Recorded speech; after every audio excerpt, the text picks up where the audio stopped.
सुनील पाल नाम तो सुना ही होगा। 2005 the great Indian laughter challenge, जहाँ से निकले कपिल शर्मा जैसे स्टार्स, राजू श्रीवास्तव जैसे आइकन्स और फिर निकले सुनील पाल। लेकिन इसके निकलने और कपिल शर्मा के निकलने में उतनी फ़र्क है जितना आईफोन 15 और माइक्रोमैक्स में। एक ट्रेंडिंग में है और दूसरा एंडिंग में। तो एज बेस्ड ऑन इन्फॉर्मेशन ये 1995 में मुंबई आया था। इसने वहाँ के बहुत स्ट्रगल किया, छोटी मोटी जॉब्स की, और भाई साहब फिर आए कॉमेडी में एंड फिर बूम जीत गए the great Indian laughter challenge 2005। लेकिन 2005 के क्लाइमैक्स के साथ इसका भी क्लाइमैक्स आ गया था। उसके बाद से इसका करियर भी ऐसे ही है जैसे मार्वल की इन फिल्मों का पोस्ट क्रेडिट सीन, यूजलेस। देखो यार, अगर कोई बार बार फेल हो रहा है और उसको एकदम से एग्जाम में 90% मिल जाए तो उसका ढिंडोरा अगले 10 साल तक पीटता है।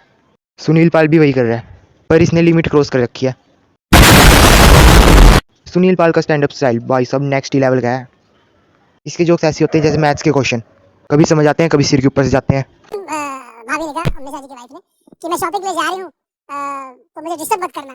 तो अशोक जी ने कहा, देखो जा तो रही हूँ लेकिन कोई भी सामान खरीदने से पहले उसके ऊपर टैग देख लेना, उसमें प्राइस लिखा होता है ना।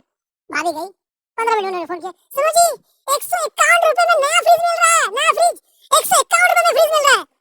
ये फ्रिज हो गया, फिर फ्रिज हो गया, ये तो ठंडे पड़ गए। कैसे? ये अपनी गाड़ी वाड़ी निकाल के एकदम 500 का पेट्रोल जला के गई, वाशी वाशी पहुंचे, कोई सेल वेल लगा था वहां पे, कहाँ 5-6 फ्रिज लेंगे, कहाँ ये देखो, ये इस पे प्राइस लिखा है। अरे बेवकूफ औरत, वो ऐसा ही लिखा है।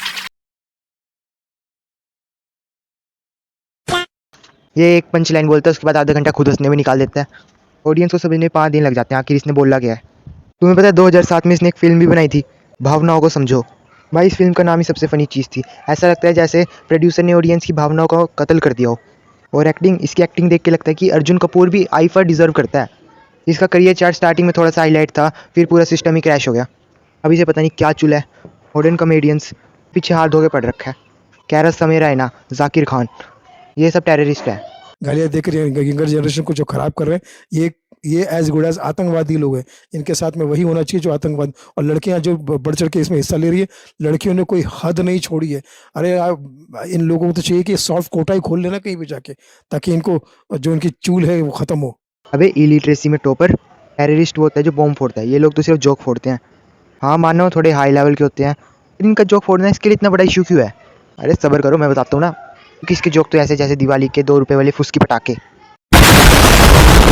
इसका कॉमेडी शो पे एक ही रूटीन है, मैंने स्ट्रगल किया है, मैं भूखा सोया हूँ और फलाना ढिमकाना।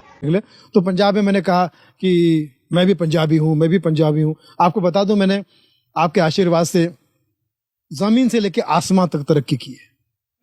जमीन से लेके आसमां तक तरक्की की है। इसको आप प्राउड मत मानिएगा प्लीज। मैं कह रहा हूं जमीन से लेकर आसमां तक तरक्की की है, इसको प्राउड मत मानिएगा। पहले मैं रेलवे स्टेशन के बाजू में रहता था, अब मैं एयरपोर्ट के बाजू में रहता हूं। तो पंजाब में बड़ा खुश हो गया। मैंने कहा मैं भी पंजाबी हूं, मेरा सरनेम पाल है, तो मैं भी पंजाबी हूं। 80 पंजाबी। भाई स्टैंड अप है, कौन बनेगा इमोशनल बकरा नामक शो। कॉमेडी शो पे लोग हंसना चाहते हैं, रोना नहीं चाहते। इसकी बातें इतनी बोरिंग है ना कि अगर किसी को स्लीप डिसऑर्डर हो तो उसे 15 मिनट इसके पास छोड़ दो, बंदा अगले 5 मिनट में कोमा लेवल स्लीप पे चला जाएगा। इसकी कॉमेडी नहीं चली तो इसने मॉरल साइंस का पीरियड देना शुरू कर दिया।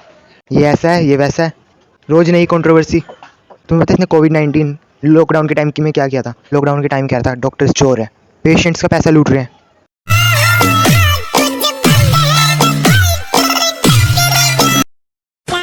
अरे अंकल फक ऑफ।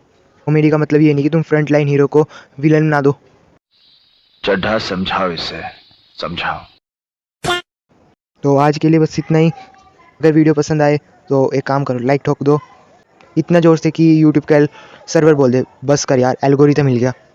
कमेंट करो वीडियो कैसी थी एंड सब्सक्राइब भी दबा दो। मिलते हैं किसी और वीडियो में, तब तक के लिए बाय बाय।